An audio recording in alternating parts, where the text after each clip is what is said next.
Orange 14.6 billion, 2025 11.099 billion pesos.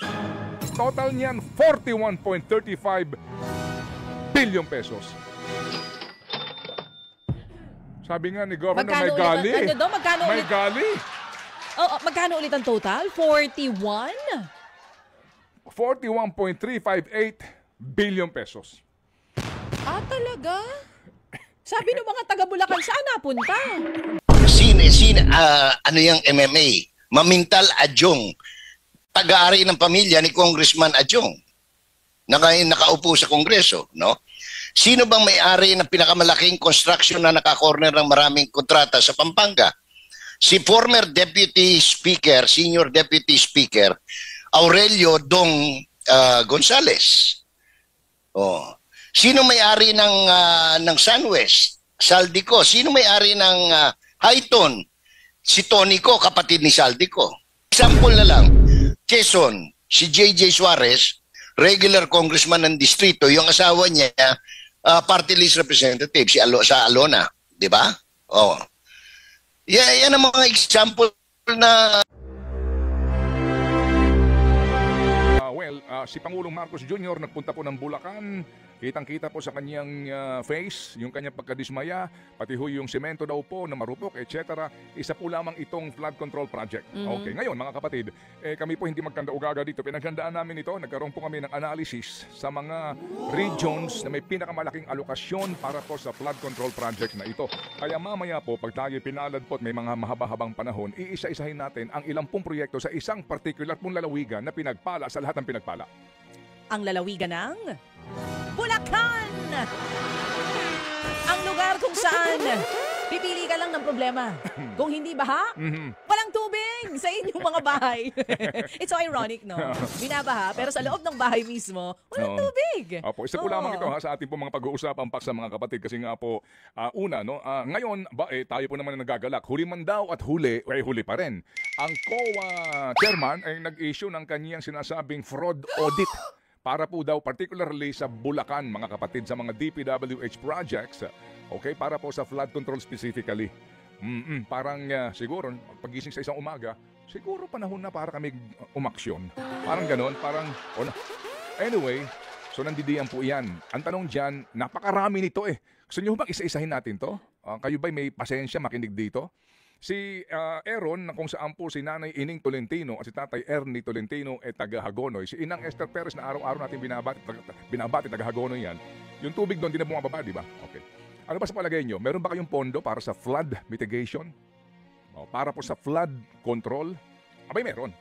Pero maliit-liit kayo. Kayo naman ay mga daan-daang milyon lang pag kinumpit natin total. Pero may mga bayan dyan sa Bulacan na bilyon sa isang taon lang.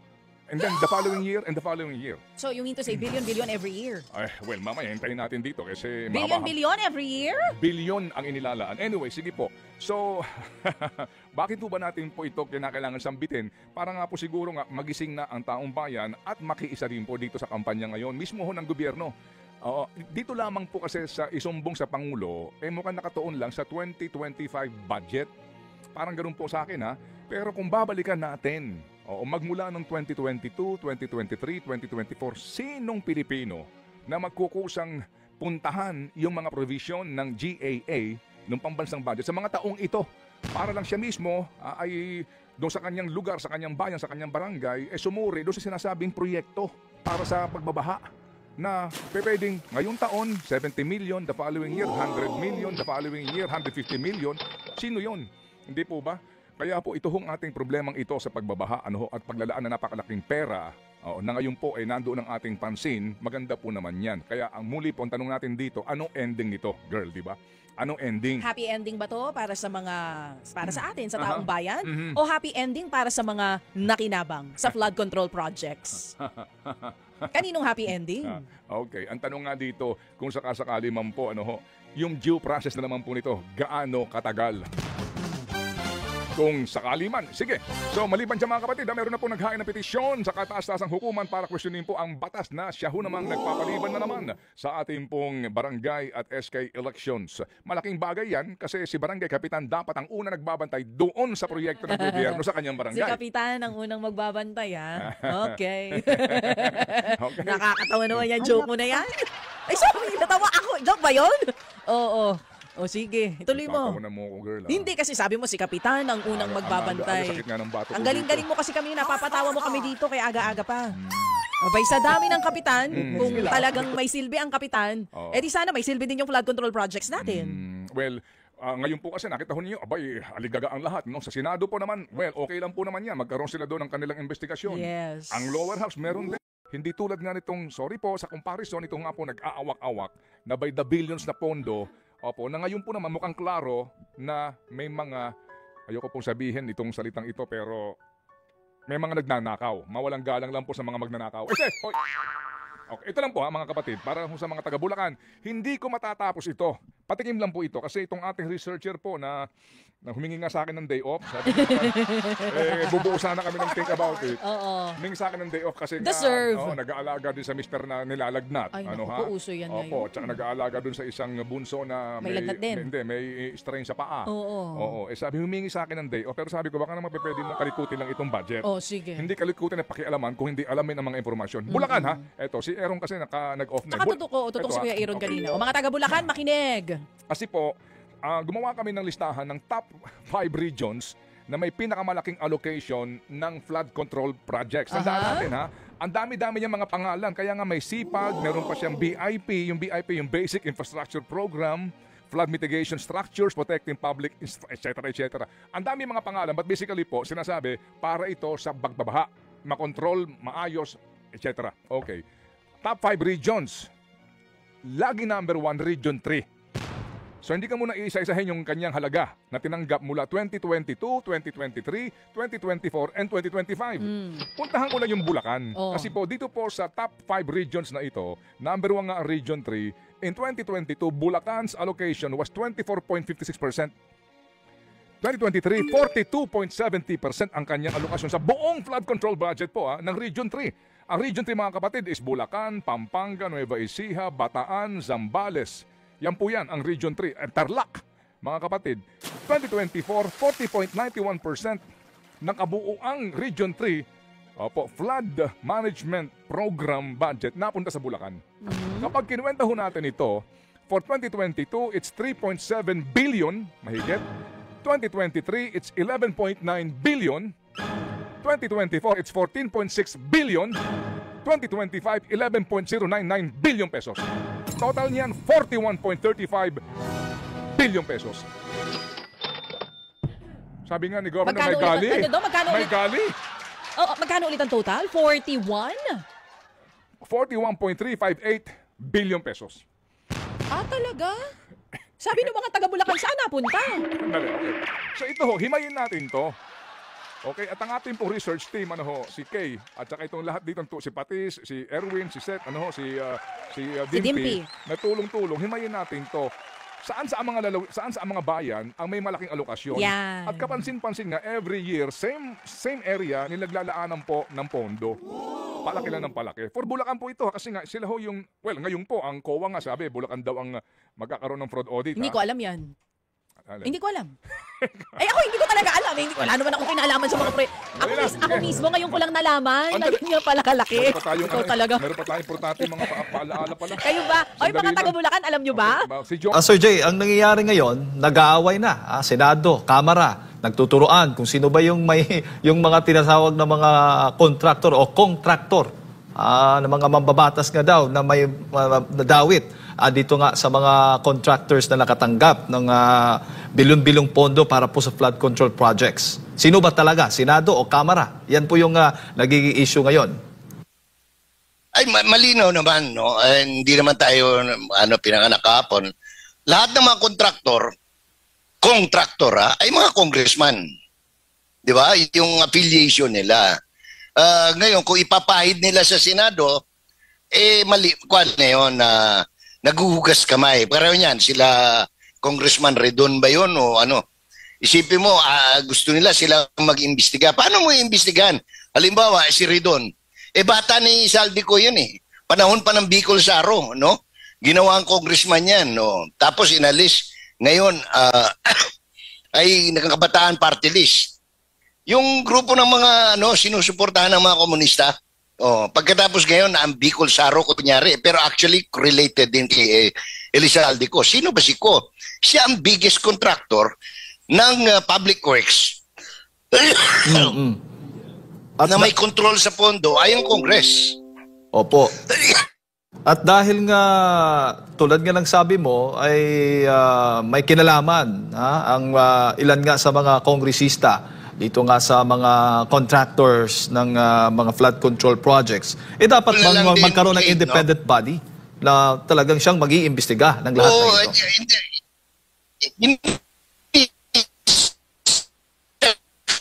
Kanila. Nako. Sir Jay, hindi sa congressman, Construction and Development Corporation, sino may-ari? Si congressman, Adjong, di ba?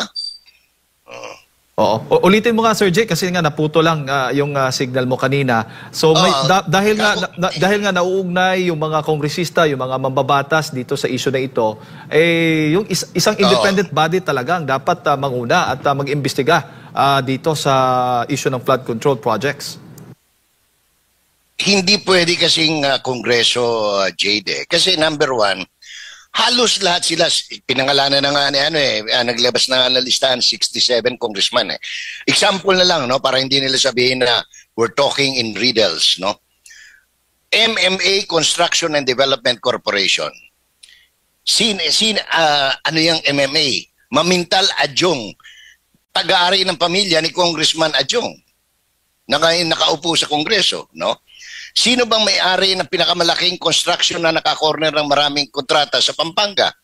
Si former Deputy Speaker, Senior Deputy Speaker, Aurelio Dong Gonzales. Sino may-ari ng Sunwest? Saldico. Sino may-ari ng Highton? Si Tonico, kapatid ni Saldico. Ang founder ng lahat ng kumpanyang yan, si Saldico. Very Sino ba yung mga iba pang mga St. Patrick, kung ano-ano pa? Puro related kay Speaker Romualdez. So paano mo, sino maniniwala sa investigasyon nila? Pero mas pabor ka na dito sa Senado, magsasagawa sila, bukas nga, magsasagawa sila ng investigasyon sa pangunguna ni Senator Marcoleta. Alam mo bakit pumapayag tayo o okay na yan? Kasi number one, ang Senado, ang mga senador ay elected at large ng buong Pilipinas. In other words, tayo lahat. Hindi, sa Kongreso kasi, mga district yan. Halimbawa, sino bang bumoto kay Gonzales noon? Di ba? Pampanga, 3rd District. Sino bumoto kay Adjong? Isa sa mga distrito sa Lanao. More than 100, 200,000 votes lang. Ito, milyon ang bumoto. Ibig sabihin Pilipino. Now, pangalawa, kilala naman natin si, pangalan nito, na independent. No, yung probity niya, hindi mo matatawaran si Marcoleta. At saka yung mga congressman, hindi lang. Pati sila Bam Aquino, kasama yan Sila Soto, so is an ex-officio member of the Blue Ribbon Committee. In other words, properly represented. So, more or less, there is a semblance of fairness and objectivity in the conduct of the Blue Ribbon Committee, Jade. Opo. At si Mayor Benji Magalong ay isa nga sa mga iniimbitahan dyan sa Kamara.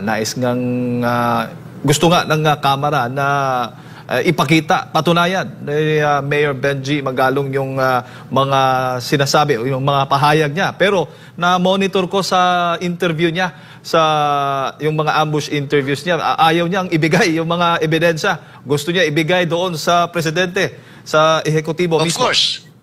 Of course. Sabi ko nga, ang suggestion ko sa Blue Ribbon Committee is to invite Mayor Magalong as an amicus curiae. Ibig sabihin, an expert, anong tawag nito, to provide assistance. Kasi number one, magaling na investigador yan.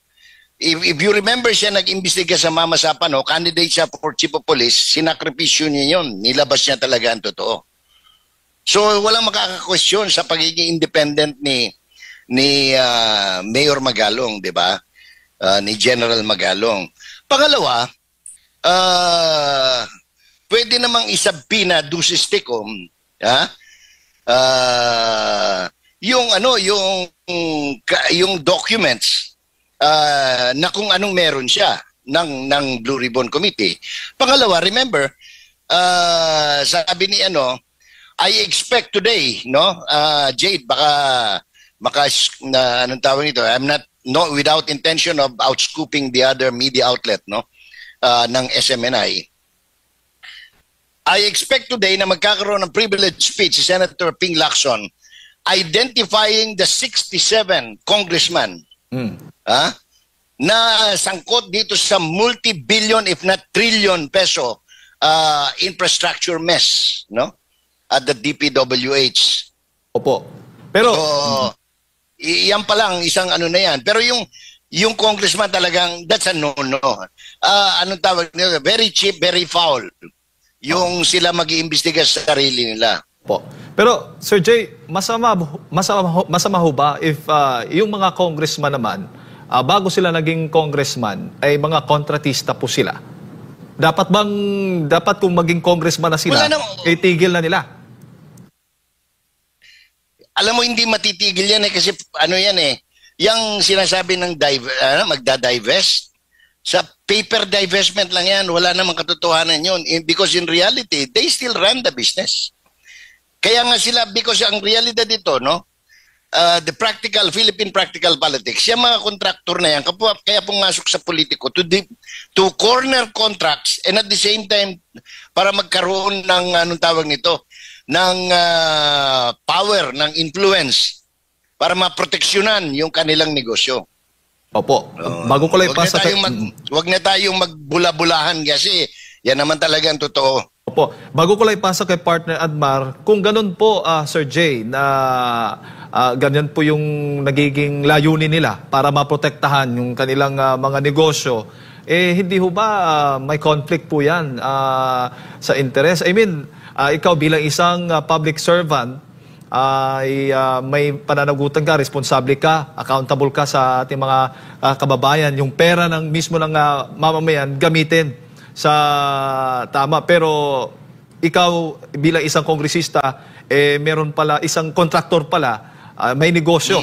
So, dapat bang isang panukalang batas o dapat bang amyendahan o reviewin kung dapat lahat ng mga papasok ng mga politiko itigil, wala na.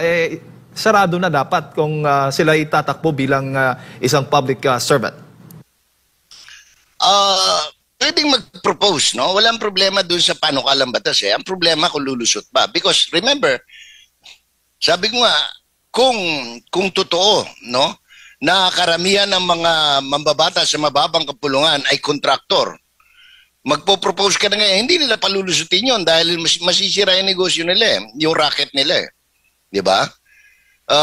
Walang walang pinagkalayo yan. Noon pa man, panahon pa nila Congressman Hoson, sa mababang kapulungan, pinapasa na yung anong tawag nito? Yung magkakapatid, magpipinsan, anong pangalan nun? Dynasty law. Hindi lumulusot kasi nga, saan ka naman nakakita? Ang congressman, yung governor, kapatid, yung vice governor, asawa, yung ganito, congressman, tapos may party list pa. Example na lang, Quezon, si J.J. Suarez, regular congressman ng distrito, yung asawa niya, party list representative, sa Alona. Di ba? Yan ang mga example na, anong tawag nito, dumilat Opo. So from a political science standpoint, pero it is anong tawag ito? It is an imponderable in Philippine politics, Jay. Huli na lang, Sir Jay. Hindi ho ba sa COMELEC meron silang monitoring yan doon sa mga politiko na nakakatanggap ng campaign funds mula sa mga kontraktor, hindi ba paglabag yun sa batas? I do not know exactly kung may paglabag sa batas because anong tawag nito? Lahat sila, sabi ko nga, huwag na tayong maglokohan. Halos lahat sila tumatanggap ng donation mula sa kontraktor. Kahit na tumatakbong konsyel lang, kapitan, merong ganun. Kaya nung lumabas nga si Chairman Garcia tungkol dyan, naiimbestigahan nila, kapag ka dinisqualify nilang isa, mauubos lahat ng 90% siguro ng mga elected officials matatanggal sa trabaho kung magtatanggal man sila.